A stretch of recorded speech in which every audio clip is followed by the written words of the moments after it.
Вестите на Сител. Во студиото со вас, Маријан Ников. Добро утро, вести ВОСУ. Лидерот на опозицијата денеска ќе одговори дали јавно ќе го презентира планот за лидерска или пак ќе побара средба со премиерот. Мицковски остави простор за двете опции, потенцирајќи дека секогаш е подготвен да го прими лидерот на опозицијата на средба. Председател Венко Филипче во текот на оваа недела ќе излезе со официјален став по однос на ова прашање. Од ВМРО ДПМН пак велат дека официјално барање за лидерска средба нема, но ќе го почекаат планот на опозицијскиот лидер. Пресериозни времења се за да комуницираме и коментираме изјави кои што се даваат по медиуми. Нека дојде формално барање и за тоа ќе имаме соодветен став и одговор. Она кое што го рече премиерот е, мислам, многу јасно, прецизно, доколку се работи за представување на некаков план и доколку не сака лидерот на опозицијата јавно да го представи, туку смета дека за тоа треба најпрвен да го запознае премиерот, му стои на располагање во секое време за да оствара средба и тоа да биде презентирано од негова страна. Власти и опозицијата имаат сличен став и за формирање анкетна комисија во собранието за трагедијата во Кучани. ВМРО ДПМН смета дека истата треба да се прошири и со останатите несреќи како Бесатранс, Ласкарци и модуларната во Тетово, а опозицијата вели дека нема ништо против ваквото барање. Апсолутно немаме ништо против ваква анкетна комисија, но ќе ја прошириме со трагедии кои што се случија како она во модуларната болница Ласкарци, Бесатранс, така што нема ништо против тука, никој. Апсолутно, ние секогаш сме на страната на правдата и сметаме дека кога тоа е потребно, дека сите случаи треба да добијат правна и правилна разрешница без селективна правда. Според политичкиот аналитичар Петар Арсовски, пак лидерски средби кои можат да доведат до сериозни промени во системот кои ги бараат граѓаните се добредојдени, но при ваква тензија помеѓу партиите, секогаш постои можност ваквите трагедии да се искористат за политички маркетинг и театар. Треба да се внимава со тие лидерски средби да не се дезавуираат другите институции. Сепак има институции кои се задолжени за такви заеднички визии, парламентот, владата, и така натаму и така натаму. Не треба да се замени едниот формат со другиот. И трето, мислам дека за заеднички консенсус потребно е малку можеби да спласне високата тензија околу трагедијата во Кочани, бидејќи сите партии во моментот како да од тоа прават политички маркетинг кој не го правеле последните 20 години и сега ја користат оваа трагедија како можност да покажат некаква конструктивност. Ако тие елементи се исклучат, секако дека лидерска средба може да донесе некаков бенефит. Сличен е ставот на Арсовски за евентуалното формирање на анкетната комисија во собранието. Ваква комисија може да има ефект само ако се искористи за вистински, а не за политички цели. Не треба системот да се плаши од што е можно повеќе транспарентност и повеќе околности да се разјаснат околу трагедијата во Кочани. Тоа би требало да биде добре дојдено за сите ако намерите им се искрени. Но повторно, имајќи го предвид политичкиот амбиент, постои ризик и анкетната комисија да се претвори во политички театар. За разлика од ВМРО ДПМН и СДСМ, останатите партии се воздржани околу идејата за лидерска средба.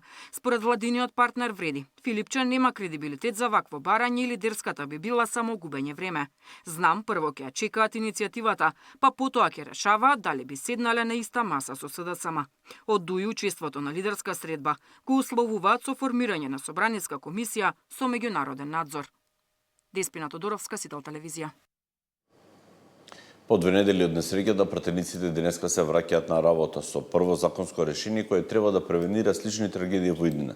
Ќе се носи закон кој целосно ќе забрани пиротехника во затворен простор, а ќе се заострат и казните за малолетници во угостителски објекти после полноќ. Се додава нов член во законот кој целосно забранува употреба на пиротехнички средства во објекти и простории од затворен тип. Тој што ќе запали огномет, факел или друг вид на пиротехника, ќе заработи казна од 200 до 250 евра. Одговорниот на фирмата ќе се казни со 500 евра, а глобата за фирмата ќе се движи од 1000 до 10.000 евра. Заострување на казните ќе има и за пропуштање на малолетници во угостителски објекти. Се бара 10-кратно зголемување. Според предложените измени, ако после полноќ биде затекнат малолетник во било кој угостителски објект, нениската казна од сегашните 50 се зголемува на 500 евра. Кај големите објекти пак наместо до сегашната минимална од 250, казната за присуство на малолетници после полноќ се зголемува на 5000 евра. На предлогот за измени на законот за прекршоци против јавниот ред и мир се потпишани 8 суми на пратеници од власта. Бараат и законот да се донесе во скратена постапка. Изминатата недела во соработка со Министерството за внатрешни работи, пратеничката група на ВМРО ДПМН работеше на закон за јавен ред и мир, во кој што има две важни измени. Прво се забранува користење на пиротехника во затворен простор, а второ казните за пуштање, односно присуство на малолетници во диско клубови и други угостителски објекти, тогаш кога не е дозволено, односно кога е забрането за нив, се зголемува за 10 пати од сегашната казна. Пратениците во образложението на законот наведуваат дека измените ги иницирале заради трагедијата во Кочани. Сметаат дека забраната за пиротехника и зголемување на казните ќе подобри безбедноста во угостителските објекти и ќе спречи опасности кои настануваат од употреба на огномети и факели во затворен простор. Пред 2 недели во кочанската дискотека Пулс загинаа 59 лица од пожар предизвикан од пиротехнички фонтани. Иако 2,5 часа после полноќ во објектот настрадаа и малолетници кои според закон воопшто и не смееле да се присутни во диското. Зоран Јаневски, Сител телевизија. 6 пациенти се вратија од странство, 5 од Србија и 1 од Италија, соопшти Министерството за здравство. Тие ќе бидат примени во здравствени установи од кои биле испратени и согласно повредите. Во однос на останатите пациенти во странство, кај дел има подобрување, неколкумина се уште се интубирани и во потешка здравствена состојба. Во здравствените установи во држава остануваат на лекување 16 пациенти во добра општа состојба. И понатаму внимателно ја следиме состојбата на повредените пациенти и остануваме во постојана комуникација со медицинските тимови во земјата и во странство, посветени на обезбедување најдобра можна нега за повредените од несреќата во Кочани, наведува Министерството.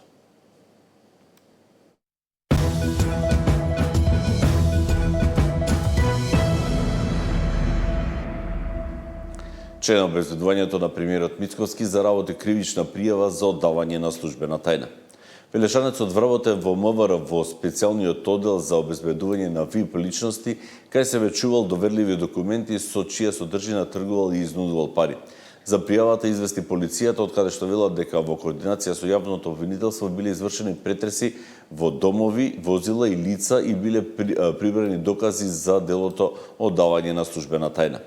Од владата велат дека фактот што лицето е член на обезбедувањето на премиерот е причина плюс надлежните непристрасно и неселективно да постапуваат.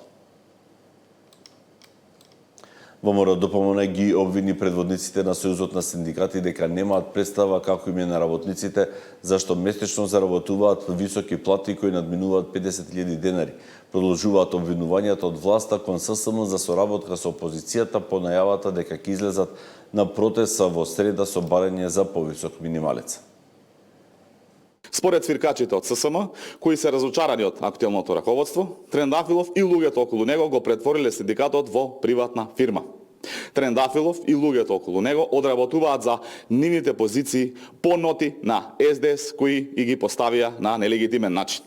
Ова се луѓето кои, додека ги лажат работниците за минималец, тие земаат плати неколку пати поголеми од тоа од синдикатот. Како што платата на функционерите е јавно, да ја објавиме јавно платата на овие синдикалци на батерии, како што реков, кои што ги лажат работниците за минималец, а уживаат енормни привилегии како лидери на синдикатот. Покрај платите кои што изнесуваат поголеми од платите на пратениците, некои од нив, тие имаат и дополнителни приходи кои ги остваруваат како представници во управни одбори со договори на дела на разни проекти и тоа се плати кои што надминуваат и премиерска плата.